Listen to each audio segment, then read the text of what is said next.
사망과 우리 주 안에 있는 영생이라는 제목으로 함께 말씀 살펴보도록 하겠습니다.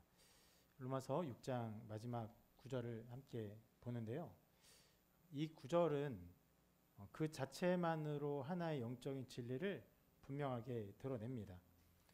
다시 한번 읽어볼까요? 읽습니다. 시작. 죄의 삭은 사망이요 하나님의 은사는 그리스도 예수 우리 주 안에 있는 영생이니라. 이것 하나만으로 복음에 대해서 많은 것들을 드러내기 때문에 이 구절을 많이 인용하죠. 그래서 가능하면 여러분 이 구절 그냥 이 자체로 암송하기를 권면합니다. 어떤 분들은 이미 여러 차례 암송해서 익히 알고 있는 말씀이기도 할 것입니다. 이 구절은 그런데 이 구절만 단독으로 갑자기 나타난 것이 아니라 19절부터 시작한 권면에 나타난 하나의 논증의 부분입니다. 19절에서 이렇게 명령했죠. 우리 계속 살펴보는 것처럼 이 명령을 했습니다. 너희 지체를 의에게 종으로 내주어 거룩함에 이르라. 여기서 시작한 명령 이후에 여러 가지 논증이 나옵니다. 그 다음 절에서는 우리가 죄의 종이었을 때, 그리고 그 다음에는 우리가 죄에서 해방되었을 때, 그 두 경우를 들면서 의에게 종으로 내주어라 이것들을 말하고 있습니다. 우리가 지난주, 지지난주 2주 동안 살펴보았죠. 죄의 종이었을 때, 그리고 하나님의 종이 되었을 때. 한 가지는 죄의 종이었을 때예요. 예수님 믿기 이전의 상태입니다. 그때 상태가 어땠다고 말합니까? 의에 대해서 자유로웠어요. 그런데 아무 열매도 없습니다. 그리고 그 일은 부끄러운 일입니다. 그리고 그 마지막은 사망이에요. 그리고 그 반대로 예수를 믿은 상태, 신자는 어떤 상태입니까? 죄로부터 해방되었고 하나님께 종이 되었고 거룩함에 이른 열매를 맺었고 그리고 그 마지막은 영생이다. 이러한 것들을 우리가 함께 살펴보았습니다. 이 모든 것들은요, 어떤 면에서 이렇게 이전에 살펴본 19절 이후에 20절, 21절, 22절의 말씀들을 요약한 것인데 이것들은 이미 우리에게 주어진 것이에요. 죄인이었을 때 이미 주어진 것이고 또 예수님 믿을 때 이미 주어진 것입니다. 즉각적으로 주어진 복락입니다. 그리고 이제 그 앞에 두 양상의 죄의 양상의 최종적인 형태 그리고 예수님 믿을 때 최종적인 형태, 이 궁극적인 상태를 오늘 말씀이 말합니다. 죄의 삭은 사망이요 하나님 은사는 그리스도 예수 우리 주 안에는 영생이다. 요약을 해서 좀 써놨는데 다시 한번 앞에 있는 말씀부터 오늘 말씀까지 쭉 보면은 이렇게 기록되어 있어요. 우리 한번 말씀 전체를 한번 같이 읽어보도록 하겠습니다. 시작. 너희 지체를 의로 내주어 거룩함에 이르라. 너희가 죄의 종이 되었을 때에는 의에 대하여 자유로웠느니라. 너희가 그때 무슨 열매를 얻었느냐. 이제는 너희가 그 일을 부끄러워하나니 이는 그 마지막이 사망이라. 그러나 이제는 너희가 죄로부터 해방되고 하나님께 종이 되어 거룩함에 이르는 열매를 맺었으니 그 마지막은 영생이라. 죄의 삭은 사망이요 하나님의 은사는 그리스도 예수 우리 주 안에 있는 영생이니라. 자, 오늘 이 구절 전체에서 23절을 보는 것인데 사망 그리고 영생 이 두 가지를 보면서 이 두 구절이 갑자기 등장한 게 아니라는 것을 앞에 말씀에서 볼 수 있습니다. 자, 20절, 21절에서 우리가 죄의 종이었을 때 상태를 말하면서 그 설명의 맨 마지막에 사망을 말하죠. 그리고 22절에서도 우리가 의에게 종이 되었을 때 그 마지막에 영생을 말하고 있어요. 이 두 가지를 말하는데 바울은 그 두 가지 상태를 말하면서 이제 다시 한번 23절에서 사망과 생명을 따로 더 말하고 있어요. 뭐라고요? 죄의 삭은 사망이요 하나님의 은사인 그리스도 예수 우리 주 안에는 영생이니라. 실상 우리가 이 절을 거의 3주 동안 살펴보고 있는데 앞에 우리가 2주 동안 이 말씀을 보면서 사망 그리고 영생 이 두 가지 설명이 나오는 부분에 있어서는 제가 그 설교를 하면서 조금 어색한 부분이 있었습니다. 왜냐하면 아까도 말씀드린 것처럼 앞에 있는 구절들이 이미 우리에게 주어진 상태를 말하는데, 사망과 생명은 어떤 면에서는요, 이미 주어졌다고 말하기보다는요, 앞으로 장차 주어질 것을 말하기 때문에 그래요. 다시 한번 보면요, 말씀을 통해 보면은 죄의 종이었을 때 어떤 상태예요? 네, 의에 대해서 자유롭고 의와 관계없다는 것입니다. 아무 열매도 맺지 못했고, 그리고 부끄러운 상태, 이것들은요 현재적으로 바로 이루어지는 것이에요.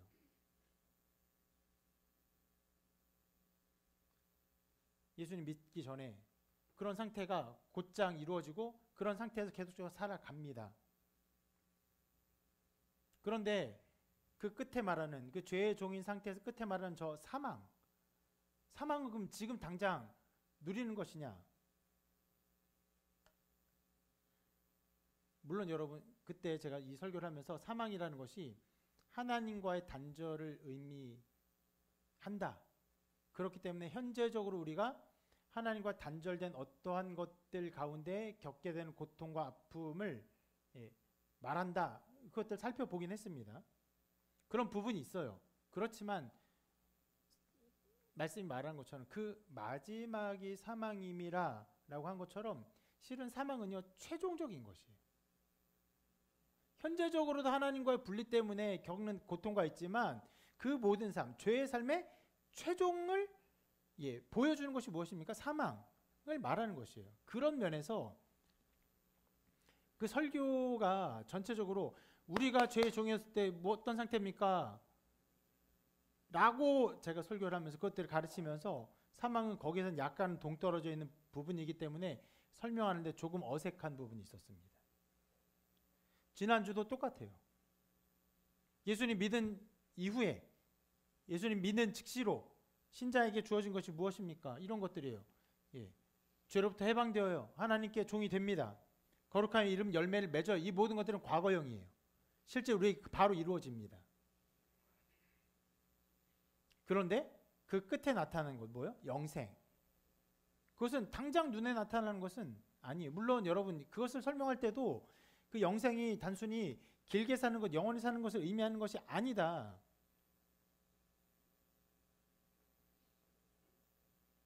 그리고 영생이 그 영원한 생명이 우리에게 주어졌기 때문에 현재적으로 누려지는 우리의 삶에 어떠함이 있다. 그래서 바울의 예를 들었죠. 죽음을 더 사모하며 도리어 죽고 난 이후에 하나님의 의의 면류관을 받을 것을 사모하고 전제와 같이 자기가 제물로 드려지는 것을 기뻐하는 그런 현재적 열매를 보았습니다. 그렇지만 그럼에도 불구하고 말씀이 말하는 것처럼 영생도요. 그 마지막은 영생인 것이기 때문에 현재적으로 신자가 믿자마자 주어지는 어떤 열매들과는 조금은 거리가 먼 어색함이 있었습니다. 그런데 지금 바울은요. 현재적으로 주어진 인간이, 사람이 예수님 믿기 전에 즉각적으로 누리게 되는, 즉각적으로 경험하게 되는 죄의 상태, 또 예수님 믿은 이후에 즉각적으로 누리게 되는 의의 상태를 말하면서 그 최종의 것들, 사망과 영생 두 가지를 다시 꺼내어 말하고 있어요. 뭐라고요? 죄의 삭은 사망이요, 하나님의 생 그리스도 예수 우리 주 안에 영생이요. 이것을요 바울은 앞에 있는 구절들에서 끄집어내서 사망과 영생을 끄집어내서 그것이 어떤 것인지를 더 자세하게 명료하게 우리에게 가르쳐주고 보여주고 있다는 것을 여러분 알 수 있을 것입니다. 그것을 다시 말할 만큼 이 두 가지는 중요해요. 어떤 면에서는 그 앞에 나온 여러 가지 열매들, 하나님께 종이 된 것, 뭐 거룩함 열매를 맺는 것, 죄의 상태는요, 의에게 자유로운 것, 열매 없는 것, 이런 것들도 꺼내서 말할 수도 있을 것이에요. 열매 없음이 무엇이냐, 혹은 거룩함의 열매를 맺는다는 건 무엇이냐 말할 수 있을 거예요. 그런데 그런 것들을 말하지 않고요. 단 두 가지, 무엇이요? 사망, 영생을 끄집어내고 그것이 무엇인지를 이 구절을 통해서 우리에게 알려주고 있는 것입니다. 그것은 우리가 당할, 인간이 당할 최종적인 궁극적 상태예요. 성경은 언제나 우리에게 두 가지를 말합니다. 무엇이요? 사망 아니면 영생입니다. 복음은 언제나 우리에게 그렇게 드러나요. 진술됩니다. 선포해요. 우리는 이것 아니면 저것에 서게 돼요. 모래 위에 지은 집이거나 반석 위에 지은 집입니다. 좁은 문으로 들어가거나 넓은 문으로 들어가는 것이에요. 재물을 섬기거나 하나님을 섬기는 것이에요.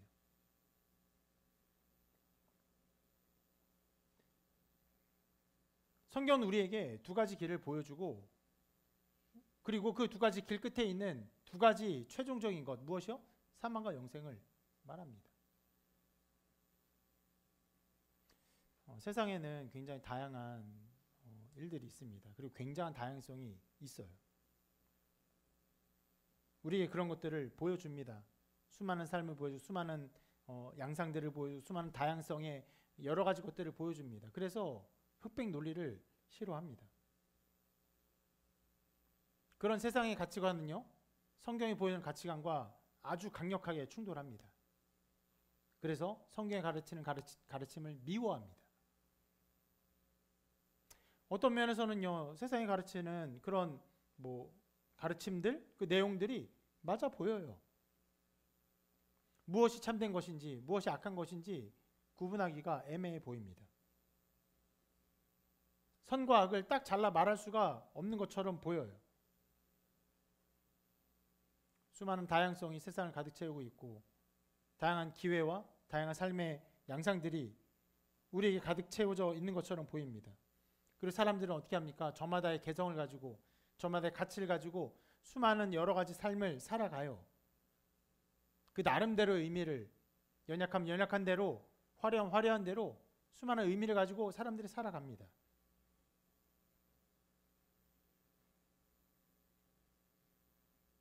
그리고 여러분 세상이 가르치는 삶의 그 모든 양상의 그 마지막은 과연 무엇입니까? 마지막은 무엇이라고 말합니까? 하나밖에 말하지 않아요. 죽음이에요. 죽음 앞에 아무것도 없어요. 죽음이 오면 끝나는 거예요. 다 부질없어요. 그래서 어떻게 살아갑니까? 죽기 전에, 우리 모든 것이 다 끝나기 전에, 우리의 모든 것이 다 소용없기 전에 우리의 모든 젊음을, 우리의 모든 즐거움을, 우리의 모든 쾌락을 위해서 살자. 최선의 기쁨을 누리며 최선의 쾌락을 누리며 살자. 죽으면 끝이다. 아무것도 아니다. 라고 말합니다. 네, 정말 많은 이야기를 말해요. 정말 많은 삶을 말해요. 엄청난 다양을 말해요. 그리고는 결국 단 하나만 말합니다. 무엇이요? 죽음만. 그러나 성경은 그렇게 말하지 않습니다. 무엇을 말합니까? 두 가지를 말해요. 사망과 영생입니다.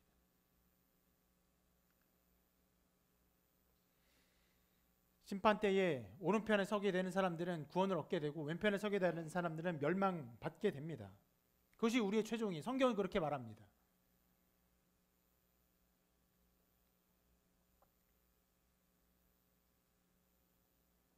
그 최종적인 결말이 있기에 바울은 그 최종적인 결말, 우리가 마침내 당하게 될 그 영원한 운명, 그것을 강조하면서 여기서 그것을 더 자세하게 풀어서 선포하고 있는 것이에요. 그런데 우리에게 사망과 생명, 그 두 가지를 뜯어서 말하는데 단순히 사망 그리고 생명을 말하고 있지 않죠. 여러 가지 말들이 사망과 생명에 엮여 있습니다. 뭐라고 말합니까? 먼저 사망에 대해서는 무엇이라고 말합니까? 그냥 사망이라고 말하지 않아요. 죄의 삭은 사망이라고 말합니다. 어떤 의미입니까? 죄의 삭이라는 것이 무엇이에요? 예, 죄로 말미암아 그 마땅한 값을 치른 거예요. 예, 돈 주고 사는 거예요. 내 노동을 가지고 그것을 사는 거예요. 죄를 지불했으면요, 그걸 가지고 사는 거예요. 노동을 지불했으면 돈을 버는 것처럼 내가 죄를 지불했으면 그 사망을 사는 것입니다. 사망은 그냥 주어지지 않아요. 왜 주어집니까? 죄에 대한 값이에요. 우리가 죄를 짓고 그에 대한 값을 치르는 것입니다. 자, 여기서 사망이라는 것을 좀 생각해 볼 필요가 있어요. 성경에서 말하는 사망은요, 우리가 단순히 죽는 것을 의미하지 않습니다.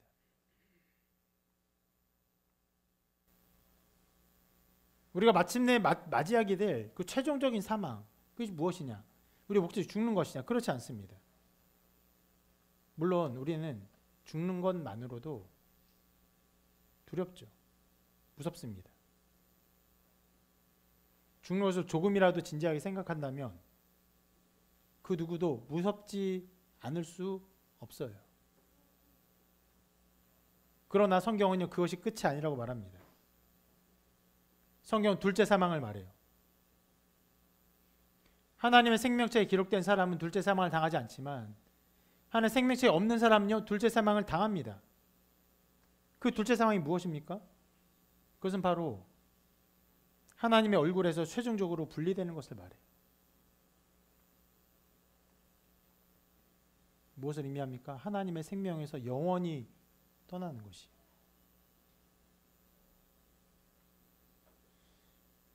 사랑스럽고 고상하며 거룩하고 순결한 가마에서 인간이 영원히 분리되는 것을 의미합니다. 자, 여러분, 이것이 어떤 것인지를 조금 더 생각해 봅시다. 우리가 둘째 사망을 당하면 하나님의 얼굴에서 분리되고 하나님의 거룩하고 순결한 가마, 어떤 면에서 하나님의 은총에서 영원히 분리된다고 말하고 있습니다. 그러면 지금 우리가 둘째 사망을 당하지 않는 이때에 우리는, 여기서 말하는 것은 인간이라고 말합시다. 모든 인간은 하나님이 모든 은총에서 분리되어서 버림받아서 살아갑니까? 그렇지 않습니다.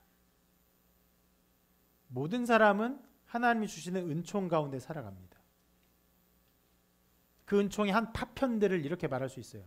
감사, 기쁨, 즐거움, 감격. 이 선물들을 누리며 살아갑니다.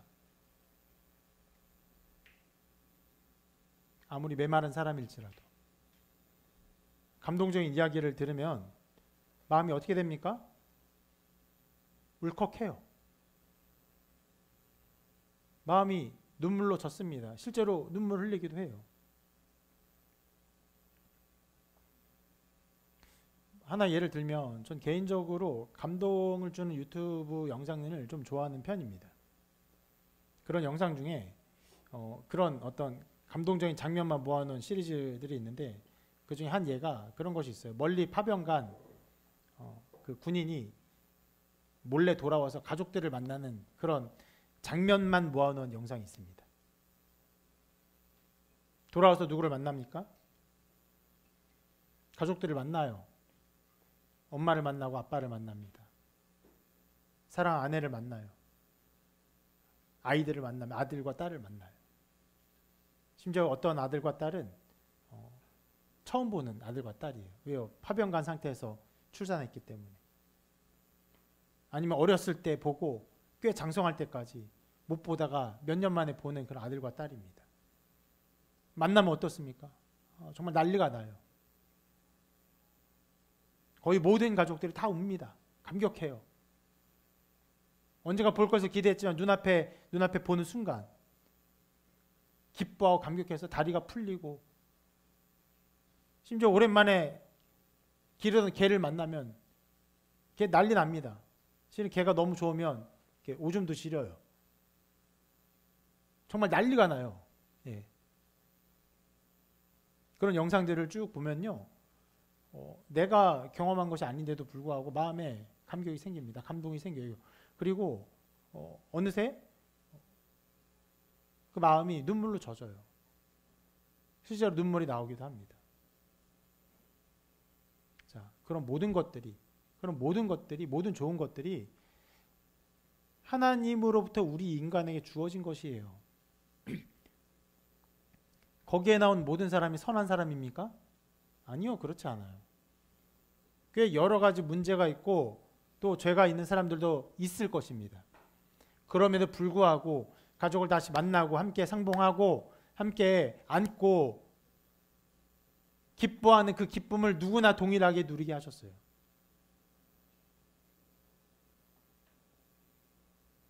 둘째 사망을 당하는 자들이 바로 그러한 하나님으로부터 오는 그 모든 좋은 것, 그런 것에서 공급받지 못하는 것을 말하는 것입니다. 성경은 그것을요, 불못과 유황못이라고 말해요. 뜨거운 곳에서 고통당하는 것입니다. 고통뿐 아니라 아무런 생명의 기쁨을 누리지 못해요. 그곳에 있는 사람들은 어떤 사람들입니까? 심판받을 자들은요, 모든 인간성, 모든 존재의 어떠함, 아름다운 것, 이런 것들이 제거된 비참한 상태예요.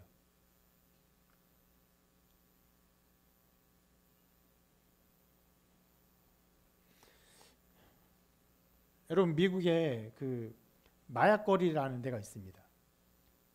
거기에 영상을 보신 적 있습니까? 그냥 가면은 길에 마약 때문에 그 중독된 사람들을 그냥 만날 수 있는데, 마약에 취하면 어떤 상태입니까? 그 속으로는 뭐 자기 나름의 마약으로 말미암아 어떤 환상을 보거나 이런 상태일 수 있는데, 겉으로 보면 몸이 굳어져 있어요.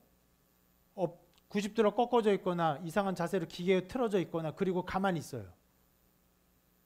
모든 감각이 마비된 것처럼 누가 옆에서 지나가도 알지 못하고 온몸이 경직되고 굳어진 마네킹처럼 있습니다.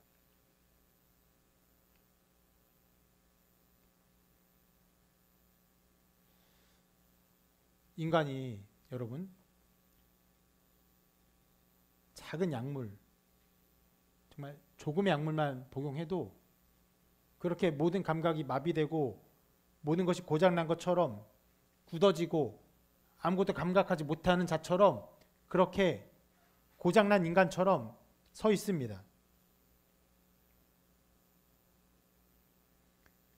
하나님의 최종적인 심판을 받은 인간이 모든 좋은 은혜와 은총과 선함과 양심이 다 파괴되고 다 심판받고 모든 것이 배제되고 아무것도 감각할 수 없고 굳어진 채로 멸망 가운데 있는 것입니다.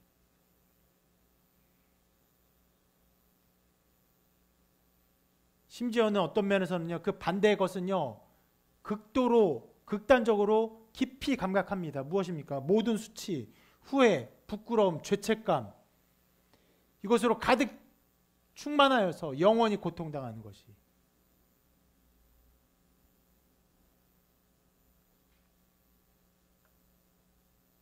이것이 바로 인간이 당할 최종적인 사망. 꽤 강하게 묘사하고 있지만 제가 묘사한 모든 것들은요, 우리 인간 세상에서 우리가 눈으로 보고 우리가 경험할 수 있는 아주 미비한 수준이에요.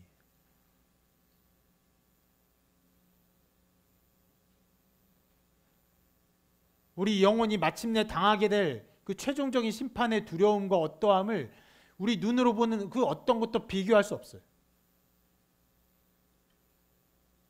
흡사 제 설명은요, 집 마당에서 물을 가지고 소꿉놀이를 하면서 거대한 대양이 이와 같다고 말하는 것과 똑같은 것일 것입니다.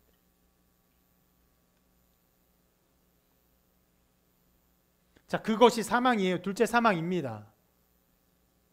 근데 그 사망을 어떻게 당한다고요? 성경 아까 뭐라고 했죠? 바로 죄의 삭수로 받게 돼요. 이게 무슨 말입니까?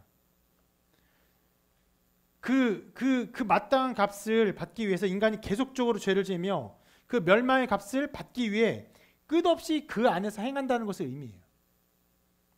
한 번요? 어쩌다? 아니요, 그렇지 않습니다.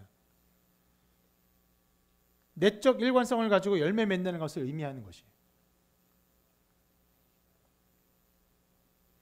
즉 죄에 속한 사람이 어떻게 삽니까? 지속적으로 죄를 지어요.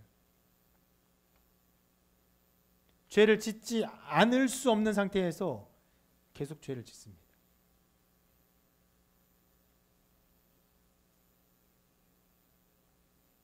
죄의 값이 사망이에요. 그렇게 멸망이에요.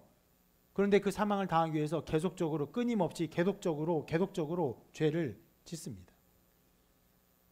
그 자리를 벗어나지 않고 벗어날 수 없어요.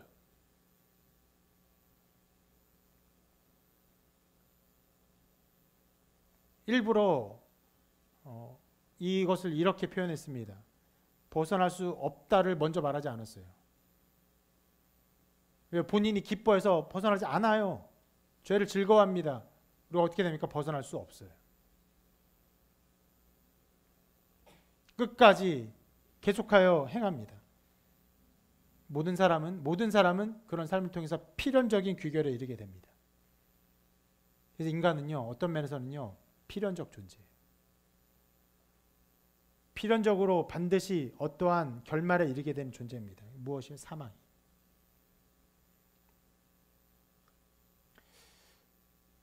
여러분, 서울에서 부산행 KTX를 타면 어떻게 됩니까? 어떻게 됩니까? 쉬지 않고 달려서 마침내 그냥 부산에 도착해요. 다른 곳에는 갈 수가 없습니다. 올라타면 끝나는 거예요. 그와 같습니다. 인간이 올라타서 쉼없이 가요. 계속 죄를 지어요. 그리고 마침내 어떻게 됩니까? 사망에 이르러요. 계속적으로 사망밖에는 이룰 수 없는 일을 하게 됩니다. 마침내 당하게 된 그 사망은요, 반드시 사기예요. 반드시 자기의 삶의 열매예요. 누구도 변명할 수 없습니다.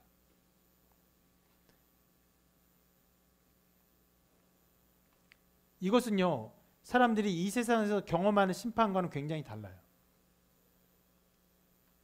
사람들은요, 이 세상에서 재판받을 때 끝까지 변명합니다. 하나의 좀 예를 들어볼게요. 최근에 수많은 재판들이 지금 국가적으로 벌어지고 있는데,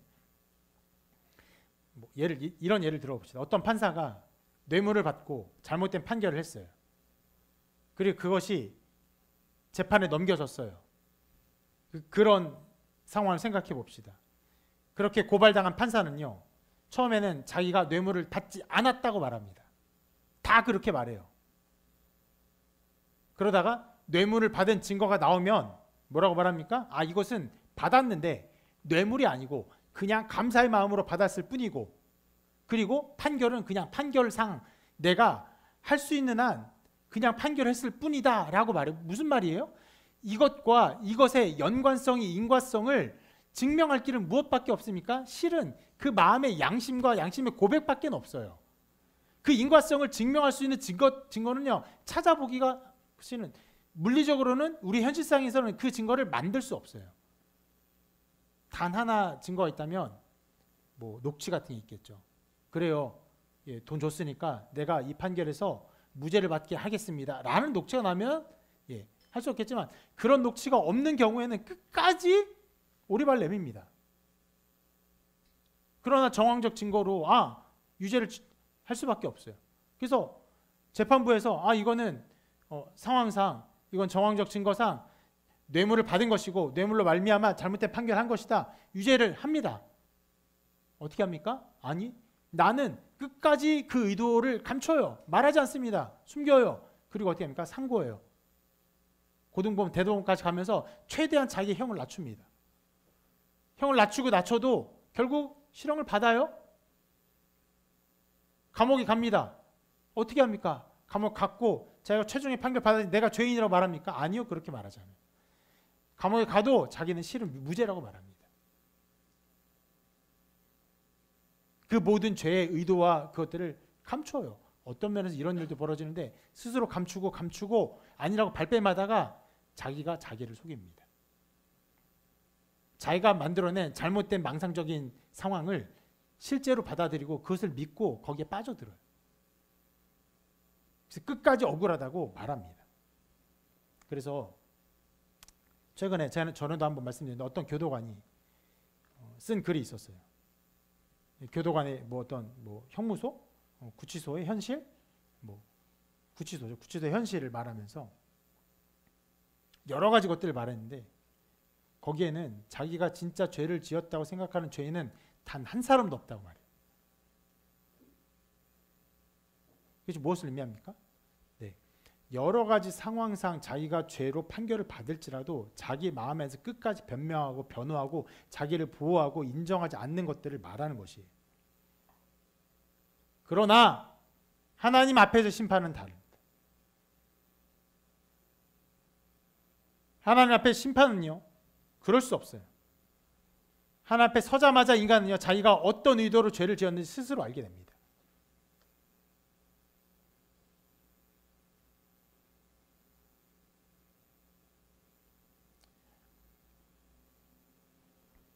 밤에 가로등 밑에서 이런저런 상황을 보고 풍경을 이렇게 보다가 여러분 다음날 해가 밝게 비쳤을 때 그 똑같은 상황을 보면 어떻습니까? 실은 완전히 다른 경우가 있어요. 아, 이런 광경이었어? 이런 풍경이었어? 아, 전혀 몰랐는데? 그것과 똑같이 하나님의 빛이 그 마음의 양심을 비추는 그 순간 자기도 몰랐던 자기 죄의 의도와 자기의 모든 죄의 양상들이 밝히 비춰져서 자기의 죄의 양상을 오로지 스스로 깨닫고 어떤 면에서는 하나님이 고발하지 않아도 자기 죄의 양상 때문에 자기 스스로 엎드립니다. 스스로 멸망 가운데 있다는 것을 깨달을 수밖에 없어요. 그리고 그 모든 것을 영원하시며 거룩하시며 선하시며 이 세상을 만드시고 심판주이신 하나님이 알고 계시다는 것도 알아요.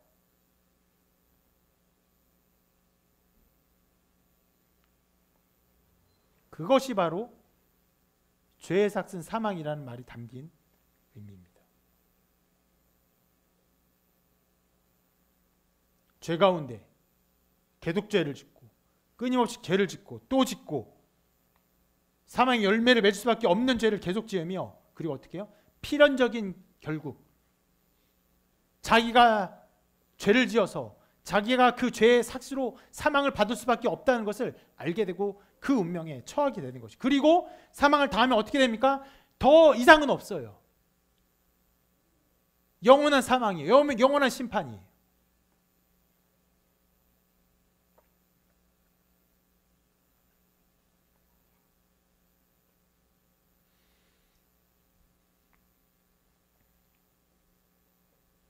그리고 그 반대의 것을 성경이 말하죠.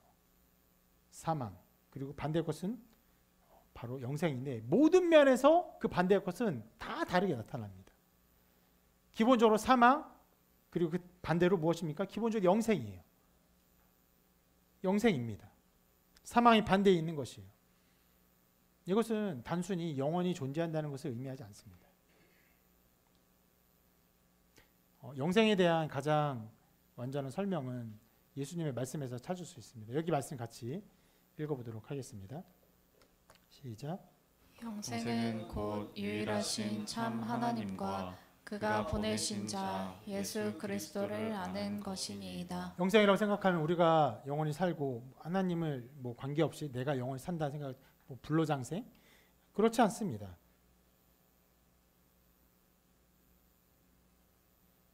하나님을 아는 것이 영생이에요.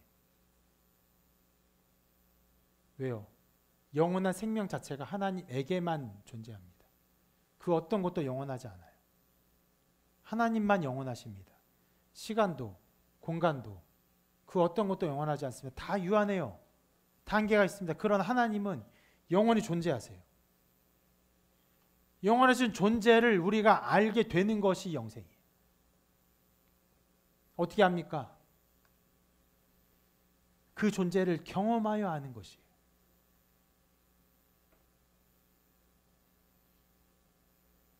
포도의 맛이 어떤지 어떻게 합니까? 포도를 먹을 때, 그걸 경험할 때, 그걸 씹고 단물을 삼키고 그것이 내 몸에 소화되고 심지어 어떤 면에서는 그 음식이 건강해서 내 몸에 건강을 증진시키는 것을 다 알게 되는 것 자체가 그 음식을 아는 것이죠. 하나님을 아는 것입니다. 하나님을 맛보아 아는 것이에요. 영원한 생명수를 맛보아 알아요. 알기에 우리는 그 안에서 영원히 존재하는 것이에요.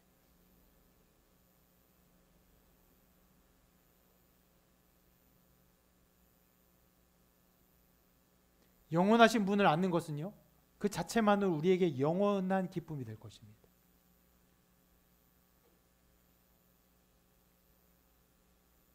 그 기쁨은 우리에게 차고 흘러 넘칩니다.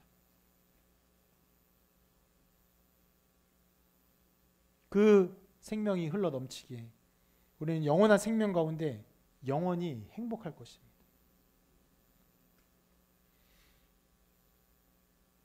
그렇게 하나님 아는 것만 얘기하지 않고 또 뭐라고 말합니까? 예. 그가 보내신 자 예수 그리스도를 아는 것이라고 말합니다. 여러분, 그냥 예수 그리스도라고 말하지 않고 하나님이 보내신 자라고 말해요. 하나님이 보내신 예수를 아는 것이에요. 하나님이 왜 예수님을 보내셨습니까? 왜 이 땅에 예수님 보내셨어요? 우리를 사랑하셔서 보냈습니다. 왜인지는 알 수 없지만 하나님 우리를 사랑하셔서 그 아들을 우리에게 보내주셨어요. 그 아들의 피값으로 우리의 죄의 값을 치르시고 우리를 구원하고 우리를 하나님의 자녀로 삼기 위해 그 아들을 보내셨어요. 그러한 하나님의 뜻에 하나님의 아들이신 예수님은 어떻게 하셨습니까? 순종하셨습니다. 그는 근본 하나님의 본체시나 하나님과 동등됨을 취할 것으로 여기지 아니하시고 오히려 자기를 비워 종의 형체를 가지사 사람들과 같이 되셨고 사람의 모양으로 나타나사 자기를 낮추시고 죽기까지 복종하셨으니 곧 십자가에 죽으심이라. 이 모든 것은 주님이 하나님의 거룩한 뜻에 순종함으로 이루어진 것입니다.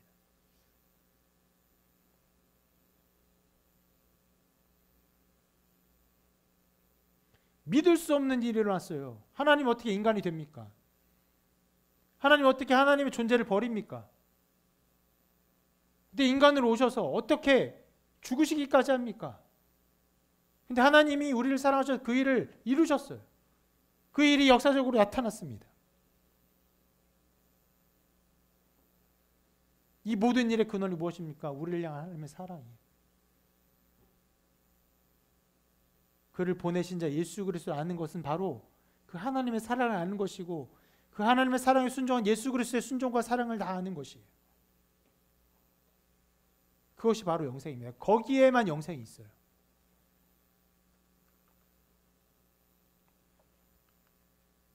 곧 창세전에 그리스도 안에서 우리를 택하사 우리로 사랑 안에서 그 앞에 거룩하고 흠이 없게 하시려고 그 기쁘신 뜻대로 우리를 예정하사 예수 그리스도로 말미암아 자기 아들들이 되게 하셨으니 라고 말씀하신 것처럼 신비롭게도 태초부터 우리를 작정하셨습니다.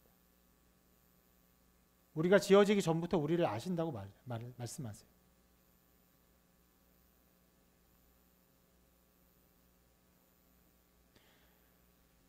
영원 전부터 작정한 일이기 때문에 그분의 사랑을 아는 것은요, 영원한 사랑을 아는 것이에요. 이론적인 것입니까? 아니요. 성령으로, 능력으로 우리는 그것을 맛보아 알게 됩니다.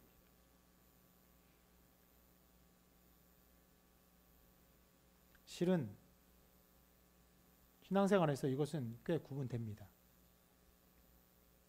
어떤 사람들이 설교를 듣고 감화를 받고 감화까지 말할 수는 없을 거예요.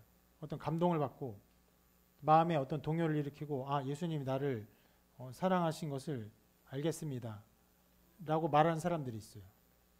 근데 그렇게 말하는 사람들의 적지 않은 사람들이 실은 하나님의 사랑을 알지 못해요. 영원한, 거룩한, 완전한 그 사랑이 성령의 능력으로 주어진 것이 아니에요. 그래서 모릅니다. 그리고 그래서 예수님을 안다고, 예수님을 믿는다고 말하는 것 같지만 실상 얼마 지나지 않아 떠나가요. 아무런 생명의 열매를 맺지 못하고 어떻게 합니까? 또 죄의 삭신 사망을 맺어가며 그렇게 멸망을 향해 자기의 삶을 살아갑니다. 근데 어떤 사람들은요, 말씀을 듣고 알아요. 그 사랑을 압니다. 아, 예수님 나를 사랑하시는구나. 하나님 나를 사랑하셨구나. 영원전부터 나를 사랑하셨구나. 갑자기 사랑하신 건 영원전부터 나를 사랑하셔서 그 아들로 말미암아 나를 구원하셨구나.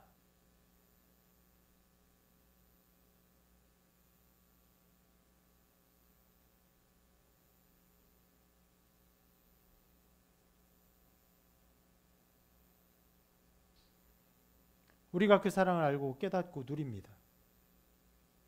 영원한 사랑이기 때문에 그 사랑을 아는 것은요, 영원한 사랑을 알고 경험하고 누리는 것이에요. 여러분, 이것 하나님과 예수 그리스도를 아는 것은요, 죄인들에게는 허락된 것이 아니에요.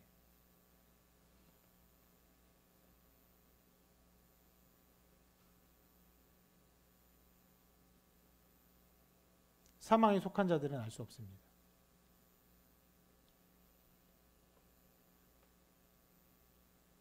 이것은 그의 택한 백성들에게 허락된 신비와 은혜입니다.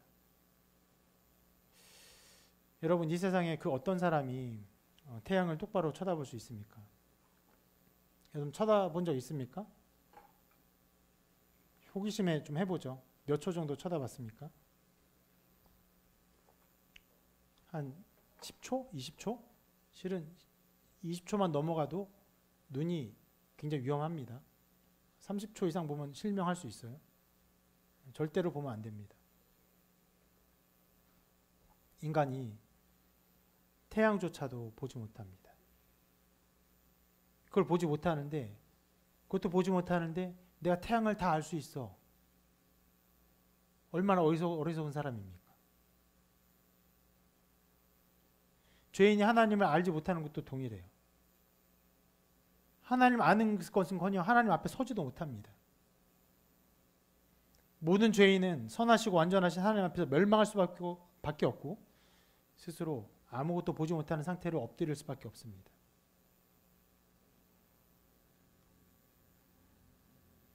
영생을 얻지 못한 사람들은 다 그렇게 될 수밖에 없어요. 그러나 영생을 얻는 자들은, 그 선물을 받은 자들은, 하나님 택한 백성들은요, 무엇을 합니까? 하나님을 알아요. 예수 그리스도를 압니다. 우리 사랑을 알고 그것을 누립니다. 모든 복됨, 쇠하지 않는 거룩함, 없어지지 않을 영광을 눈으로 직접 보아 알게 됩니다. 자, 이것이 영생이에요. 이것이 영생이에요. 자, 영원한 삶이 아니라 하나님과 주 예수 그리스도를 아는 것이에요. 그 사랑을 아는 것, 그 영원함 아는 것, 영원한 작정을 아는 것이 영생입니다. 근데 이 영생이 어떻게 주어진다고 말합니까? 오늘 말씀에?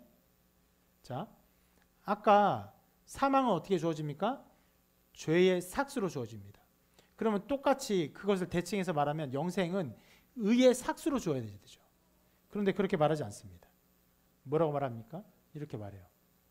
죄의 삭은 사망이요, 하나님의 은사는 그리스도 예수 우리 주 안에는 영생이니라. 어떻게 주어집니까? 하나님의 은사로 주어져요. 그래서 무엇을 의미합니까? 거저 주시는 선물을 의미하는 거예요. 이것의 큰 차이입니다. 사망은요, 우리가 애를 써서 수고하고 버는 것이에요. 그 값을 받는 것이에요. 은사는요, 우리가 애를 써서 수고해서 받는 것이 절대로 아니에요. 거저 받습니다. 그냥 받는 것이에요. 무상으로 받는 것이에요. 쟁취하는 것이 아닙니다. 공로로 이루어지는 것이 아니에요. 여러분들이 애를 써서 취하는 것이 아니에요. 하나님의 선하심과 은혜의 결과예요.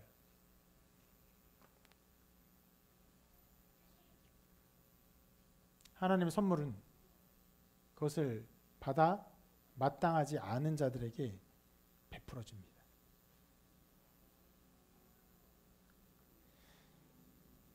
참 놀라운 일이어서, 그래서 여러분, 이 구원받는 믿음을 아는 자들은요, 이 하나님의 선물을 받은 자들은요, 이것이 자기가 받아 마땅하지 않은데 자기에게 주어진 것을 알아요. 그래서 받아 마땅하지 않은 것을 주었기 때문에, 그래서 어떻게 합니까? 또 그것을 받은 것을 알아요. 굉장히 놀라운 일들이 벌어집니다.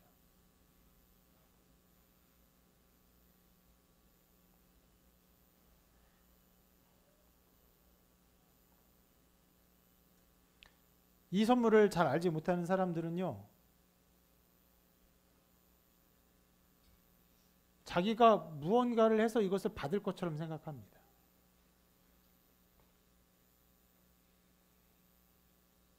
그래서 늘 무언가를 바라봅니까? 자기가 부족한 것을 바라봐요. 그리고 자기가 그 받은 것을 알지 못합니다.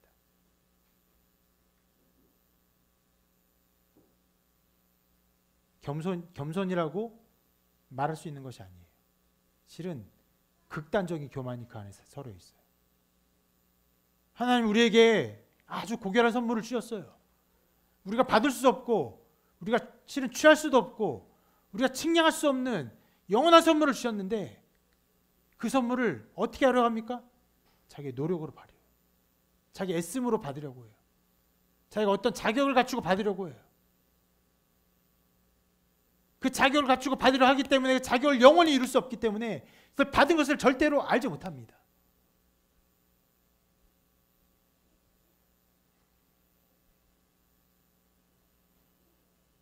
그것은 거저 주어지는 선물입니다. 누구에게? 예수 그리스도를 믿는 자에게. 믿는 자에게 영생을 주신다는 하나님의 약속을 믿고, 그 말씀을 믿고, 그것을 믿고 고백하는 모든 자에게 하나님 그것 주십니다. 언제요? 정확히는요, 실은 태초에 이미 주신 거예요.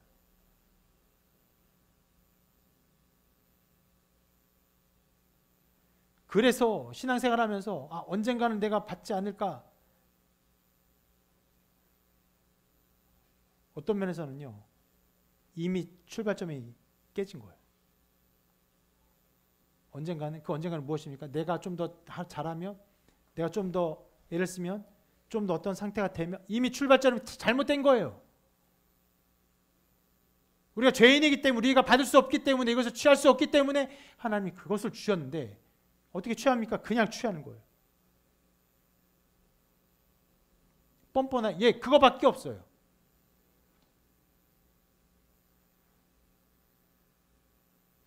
믿음으로 받는 것이. 나를 위해 죽으셨군요. 나를 위해 사셨군요. 나의 영생을 주시는군요. 라고 고백하는 것 밖에 없습니다.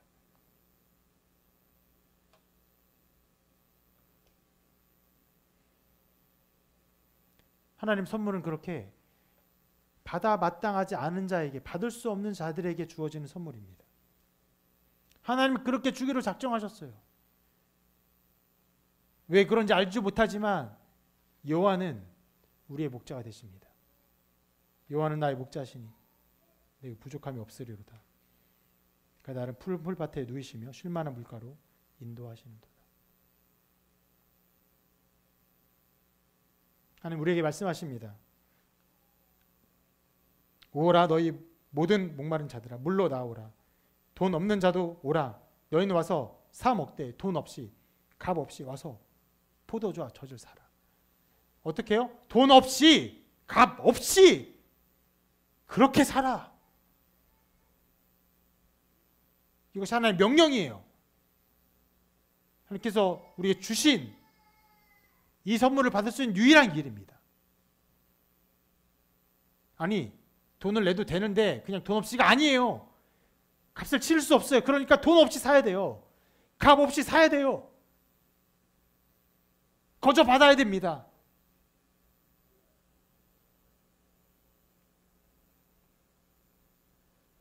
여호와께서 말씀하시되 오라 우리가 서로 변론하자. 너희의 죄가 주홍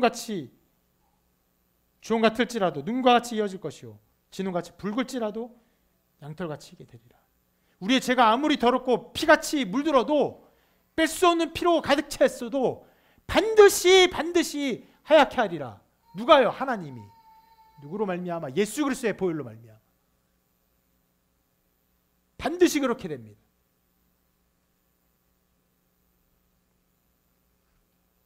누구든지 목마르거든 내게로 와서 마시라. 나를 믿는 자는 성경에 이른 것 같이 그 배에서 생수의 강이 흘러 나오리라. 주님께 나옵니다. 마시면 돼요. 믿으면 됩니다. 값없이 돈 없이 그것을 받으면 돼요. 어떻게 됩니까? 그러면 그 배에서 생수의 강이 흘러갑니다.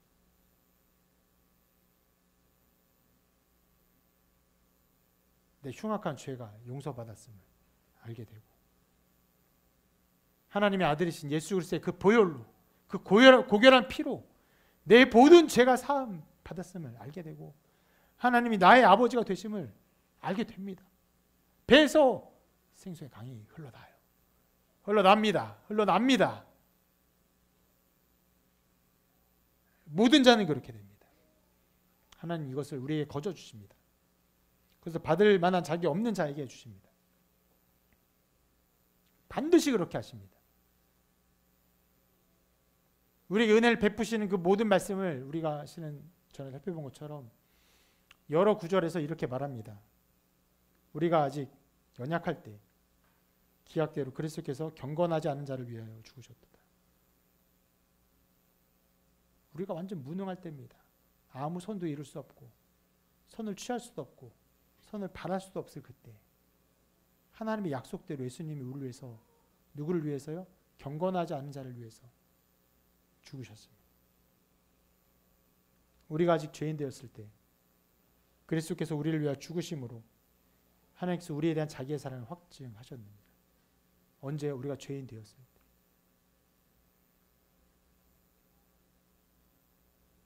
이미 우리를 사랑하심을 확증하셨어요. 내가 너를 사랑한다.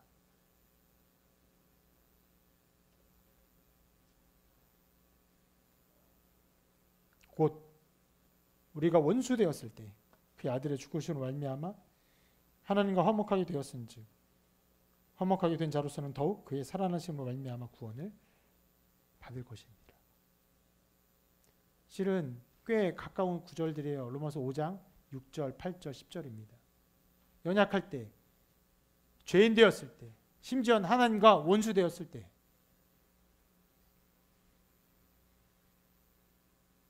수많은 사람들이 하나님의 원수로 행합니다. 하나님 싫어요. 하나님 미워합니다. 하나님 없기를 바라요. 그것이 모든 인간의 보통의 상태입니다. 그러나 그럴 때 그의 아들의 죽으심을 말미암아 우리를 하나님과 화목하게 하셨습니다. 이것이 하나님의 선물이에요. 거저 주시는 선물입니다. 이미 죄인일 때 그것을 다 확증하셨어요. 그러므로 우리는 반드시 값 없이 돈 없이 그것을 받아야 됩니다. 취해야 됩니다. 받으면 받을 수 있어요. 문 두드리면 열립니다.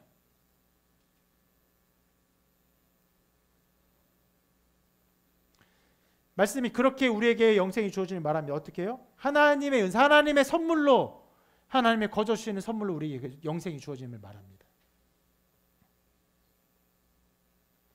이것을 말하는데 그것이 23절의 9절입니다. 죄의 삭은 사망이다. 그리고 하나님의 은사는 영생이다. 이렇게 말하는데 실은 제가 방금 말한 것처럼 9절이 죄의 삭은 사망이요 하나님의 은사는 영생이냐 이렇게 말하지 않죠.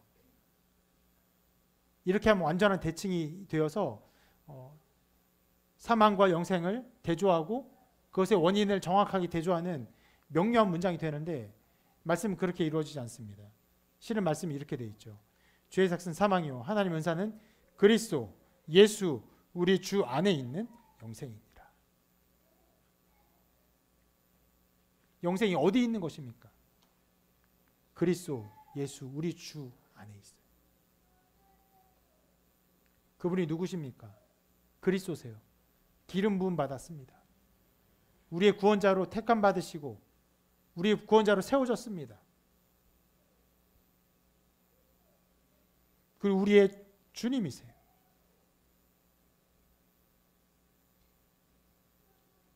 우리 주님이라는 것이 무엇입니까? 우리를 종으로 삼았다는 것이에요. 우리의 생명값을 치르고 어떻게 치렀습니까?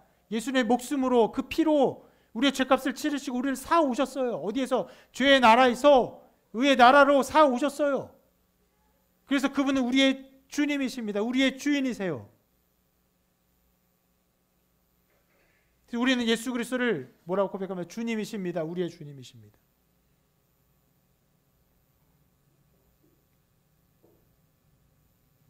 예수를 어떻게 바라보고 고백하고 믿느냐?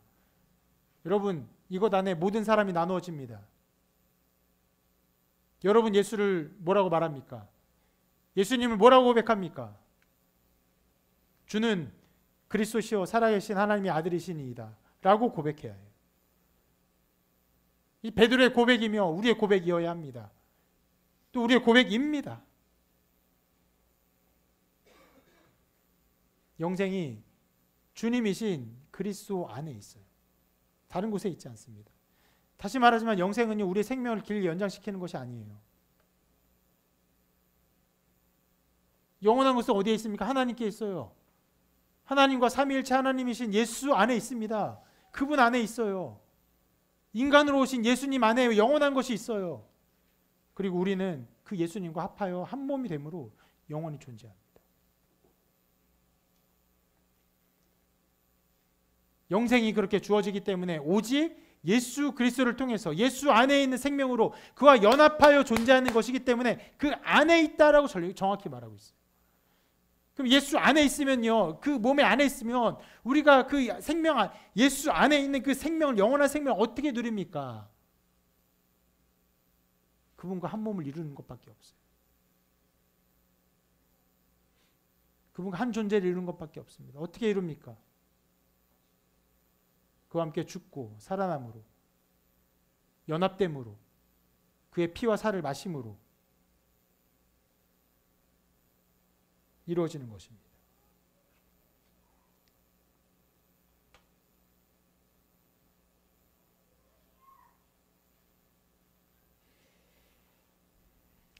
바울은 그렇게 우리에게 이 최종적인 상태를 대조하며 말하는 것입니다.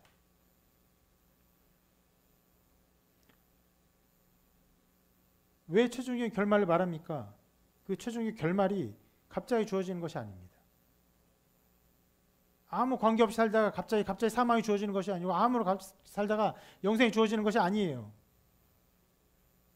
사망은요, 죄의 삶의 필연적 결말입니다. 또 영생도 하나님의 은혜의 필연적 결말이에요.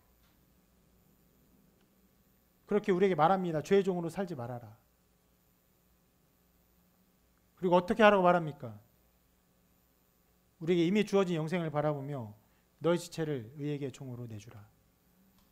그리고 거룩함에 이르라. 라고 명령합니다.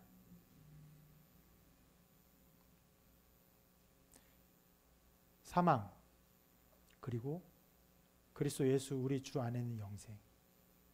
우리는 이 두 갈래에 서 있는 것입니다. 여러분, 믿음 안에서 여러분의 지체를 의에게 종으로 내주어 하나님의 선물을 거저 받고 그와 한 몸을 이루고 생명을 누리고 마침내 영생을 얻게 되는 여러분 되시기를 주님의 이름으로 축원합니다.